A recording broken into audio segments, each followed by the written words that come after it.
Taco here with the Homestead, and I'm not the only one here working on this project today. Amber's here helping me too. Really, this is more than just a one-day project, and I don't really want to do a how to build a chicken tractor, because I'm sure there's a bunch of chicken tractors videos on YouTube, and they might even be better than the one that we're building, but I highly doubt it. But really what I'd like to do is, considering that if I showed you how to build this thing, it would be a 30-minute video. We're going to do some... Or 3 days. Well, yeah. What we can do is show you what material you need to build something like this, some shortcuts that you could take, materials as far as the door. I think the most important thing on a chicken tractor is your structure, your frame, and your door. Believe it or not, the first thing that's going to go out on your tractor is your door, because it's going to get the most use. So I can show you the hardware that I used on my door. I cut away a lot of the lumber and used a little bit more metal. So that's really what I like to show y'all today, considering that we didn't film what she did as far as the cattle panel or the chicken wire. I'm not even done with the front yet. I still got to put the chicken wire on the front, then strap it down, and then put the cattle panels over the front of the door. But I can show you what we did do and some of the different things that we thought of that might work or might not work. We're going to find out. We kind of got an idea off of the internet how to build it, but after that we just ran with it and we did our own thing. Just made it our own. Yeah. That's how I do. I'm carpenter minded, so I get an idea and then I just start changing it up and maneuvering things around the way that I like it and how that we think it would work. So that's what we're going to do. We'll show y'all some little tips and pointers, and then you can, build yours, and you don't have to worry about going to 5 different places and trying to think of what you need. I'll show you what we used. Alright? Get to it. We used cattle panels for the frame. She actually had the frame built before I even started on it. She did all the framework herself for the base. This wood, even though it's not treated, I would recommend using treated, but we use this lumber because we already had the lumber, and we primed it with an exterior paint, so it'll last for what we have to do. But if I was going to do another one, it's going to be, well, probably won't be, but if you need to build one or going to build one, I'd build it out of treated lumber, at least the base out of treated lumber, because it'll last longer. I'm assuming that you built your frame first, didn't you? Yes, I built the frame first, yeah. And I put on the outside, I drilled 3 screws into the end of these 2x4s that are on the inside, and then after I screwed them, I put these metal brackets down here. We'll get to the brackets in a second. The metal brackets to help brace it. Okay, go ahead. So she built her frame first. She got the inside of the 2x4 right here, and she stapled the bottom of it with the 1.25 inches, I believe. Wood staples. Yeah, I think it's 1.25 inch wood staples. And then you get your wire and you staple it on this side, and you have somebody with you, and you bend it all the way over to this side, and you staple this side right here. The bending over part is at least a 2 or 3 person job just to hold it in place. Right. But this takes care of wearing, this is a pretty, as you can tell. I mean, you can hang all your waters, you can hang all your feeders and stuff from this thing. For sure. So yeah, there's the base. You know how to do the base, the frame. Then you go around it with your cattle panels, you bend it over, you staple it to the other side. Alright, so, and then like she said, she had the inside, the corner brackets that go on the frame, which help hold the frame together. Here. What we use right here. She used a smaller one, but what I would do is I'd recommend using, there's a bigger one right here. It's a 4-inch corner brace. And I used the corner brace for the door frame too. So after you do all that, you bend everything over. The next thing you want to do is figure out your door. Measure your outside to your outside dimensions, which should be 8 foot. You find the center. Center of 8 is 4. Right. From your 4 foot mark, if you're going to do a 28-inch opening, you half of 28. So you go 14 this way and 14 this way. That is your rough opening of your door right here. So basically what he's saying, just to make it where I understand what he's saying, we made a mark right here where 14 was. And so the inside of this 2x4, the frame of the door, the inside of this 2x4 will go on the 14-inch mark. But you can always allow for your door height, if you make your studs longer on your doorway, you can raise your header up to the height you need it to be. Right. Alright, so they can kind of see the hardware you used. yeah, I'm going to show them what I used. Right, we used the L brackets on inside of the door, all 4 corners, and then these flat brackets on the outside of this side, because you can't do that side with the hinges there. On the inside, he did them right there. You could do all of them on the inside.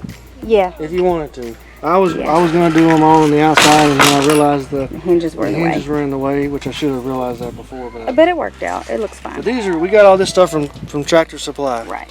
This or your local hardware store. Yeah. It's just a corner brace. It's a 4-inch. All of them are 4 inches. Every one of these are 4 inches. The light T-hinge, flat corner brace, and a corner brace right here. It should have been bigger. So we did all this right here mainly because the door is going to see most of the action. It's going to take most of the beating, so it needs to have a good sturdy frame. And instead of using, most people like to put like a cross brace of wood. I didn't worry about that because on the back side I put a spring right here on the back. That way the door closes by itself. I don't have to worry about it swinging open to the chickens getting out, yeah. And then I used a turnbuckle right here for the door. And all this does right here is it keeps the door from racking down or up. It keeps it exactly where it's supposed to be. And so the spring and the turnbuckle came from our local hardware store. Any hardware store will carry that. Tractor Supply did not have it. The reason we put the chicken wire on the outside and not the inside is basically for predators or other animals around our farm. They will push on it, and it'll be harder for them to bust through if it's on the outside instead of the inside. Okay, let's show them the inside, what we did over here on the wall for the chickens. Disregard all the ties. I haven't cut them off yet. Yeah, and the mess. All this right here was just temporary. Oh yeah, I'm gonna show you something real quick because I don't think I have it. Yeah, dude. ADD brain. So we were using the. Oh right, yeah. I was using my pliers, and I was tying all this together. But then I realized that this hog ring stuff works better. What is it called? A hog ring clamp? It's a hog ringer, hog nose ringer. It's a hog nose ringer. And basically what you do is you come over here with this right here, and you just put it around it, and you can adjust the screw right here on the back. I brought my screw, this set screw, all the way out, and then you squeeze this together just like that. Perfect for squeezing 2 cattle panels together. Yeah. Perfect.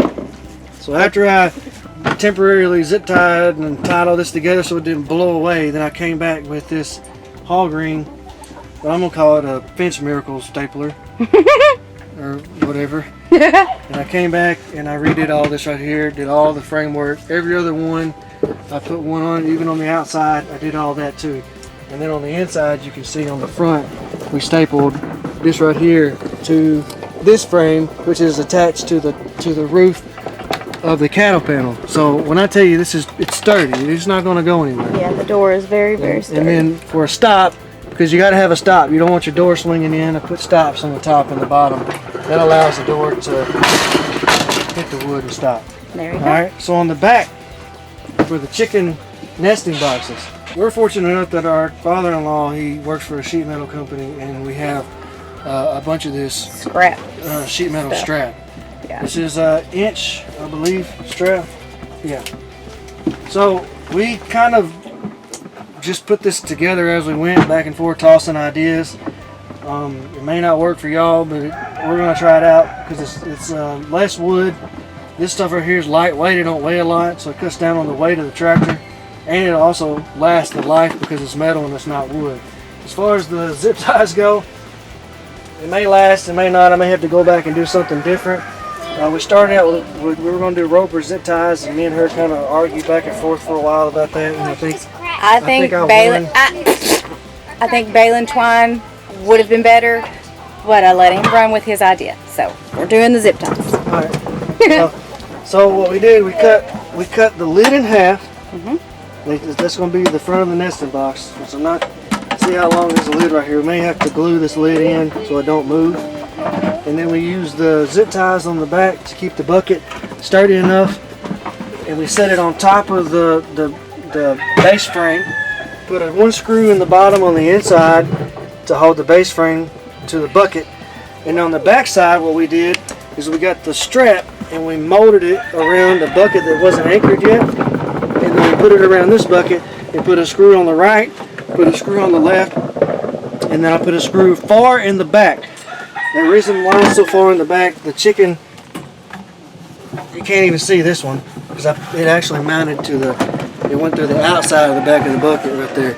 This one right here, I didn't go far enough back, but it's so far enough in the back that the chicken won't hit it, and it won't affect the chicken as far as cutting the chicken's head. Scrape them. So you can see that.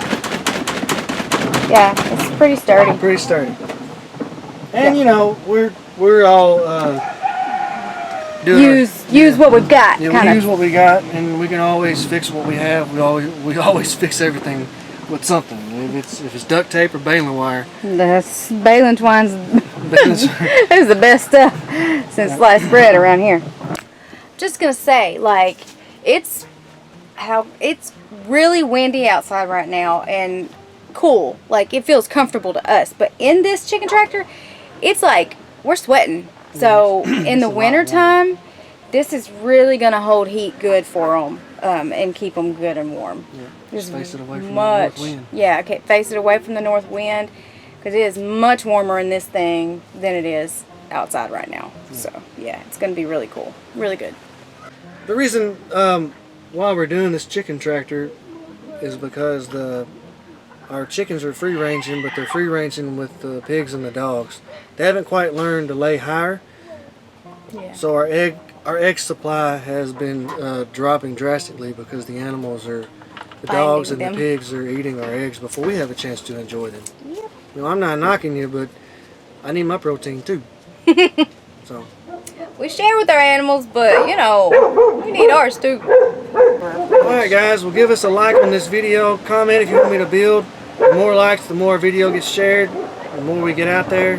I love doing videos like this. I wish I had time to build one and show y'all how we built it, but this is as far as we got right now. And I hope y'all enjoyed the quick run through of what we did. You got anything to say? That's it. Yeah. Well, alright guys, well, I hope y'all enjoy y'all's weekend. And as always, y'all, take it easy. God bless. Peace out.